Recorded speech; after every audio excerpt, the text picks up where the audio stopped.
for this meeting on this pre-Labor Day Sunday, 2025.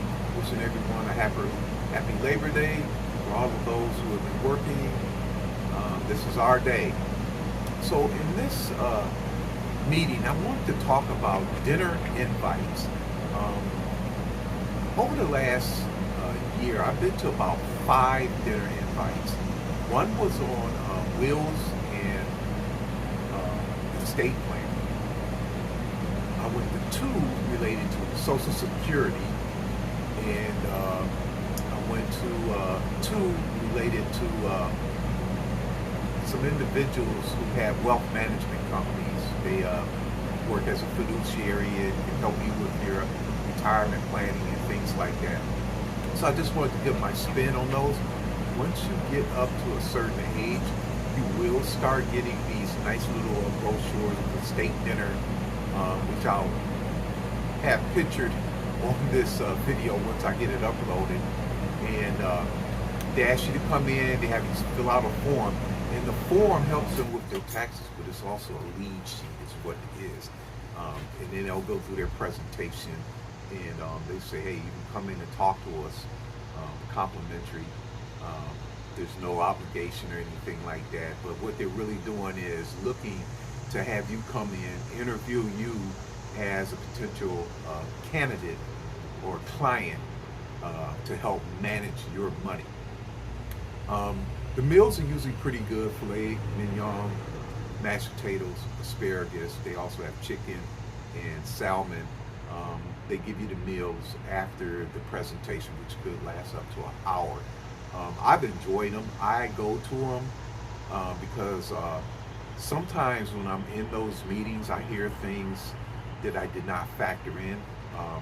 One of the ones I went to, which was about 3 weeks ago, was with the Lloyd Group. They have a radio show. They're probably on right now. They come on Sundays.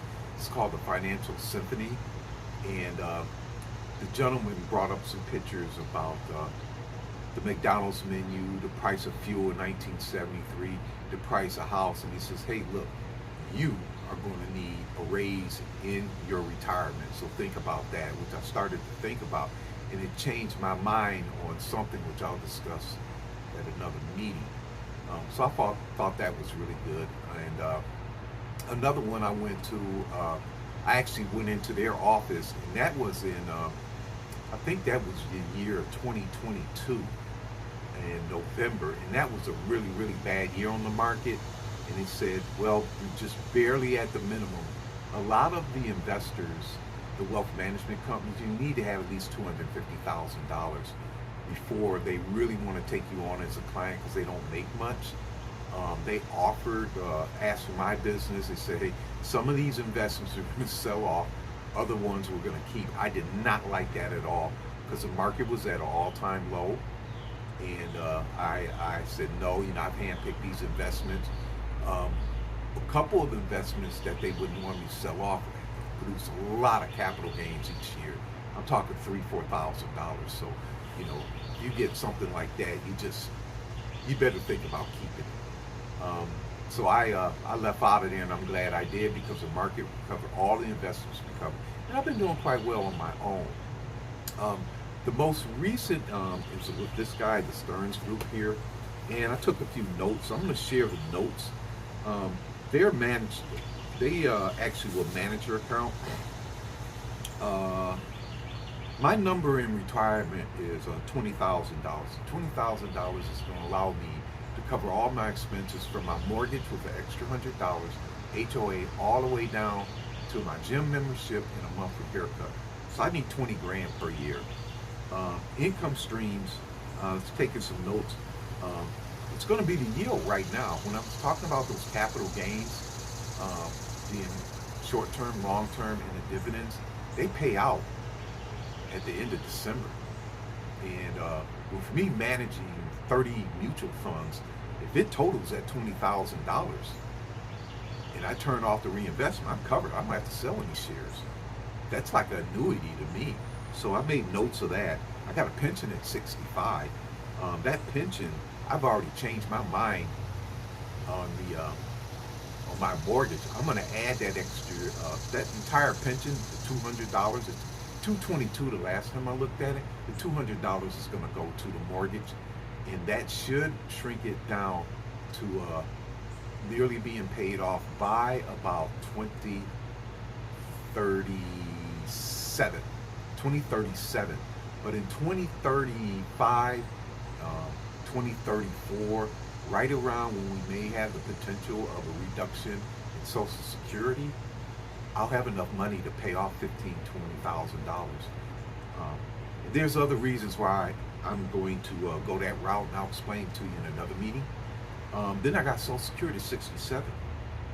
The $20,000 that comes out of the investment that I'm going to be living off of, that's going to be replaced by Social Security.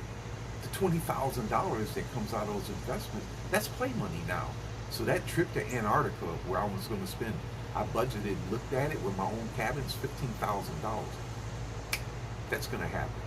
The train ride across Canada to Vancouver and hopping on the Alaskan cruise with an inside cabin, that's going to happen. The Asian tour where I go to Asia with $20,000 and I just travel until the money's gone, that's going to happen. With this plan that I'm put together, it's going to be really good. But to continue with the point on with the investments, we started talking about the 401k. The 401k is really good to building your wealth because it has the payroll deduction. You won't miss it. You get an employer match. It's usually friendly, and it usually has low cost. So if you got the 401k, you want to try and pump as much money into that initially to get up to your first $100,000. I did some of the math, and it looks like I was going to. I had one of my portfolios was a 7% yield, and he also talked about the RMDs, which I'm a little weak on. It's like the first year you have to take out 3.77 out of your portfolio, your pre-retirement, those IRAs and 401ks. So I did get quite a bit by going here. The other thing is that's going to be helpful is if you're the type of person you need someone to sit down and work with, you may want to go in there. They can help set up. Hopefully you can take in your 401k. They can tell you about the allocation. They can put together a retirement plan. They can look over your budget and show how maybe you can squeeze and start a Roth IRA and maybe slide $100. So these are worth going to other than the meals. I'll continue going to them because I'm picking up some things and I'm making some notes on it. But that's pretty much it on this meeting of the Retiring Club. Now I wanted to tell you that's coming up in the next couple issues. We're going to be taking a look at rebalancing the portfolio.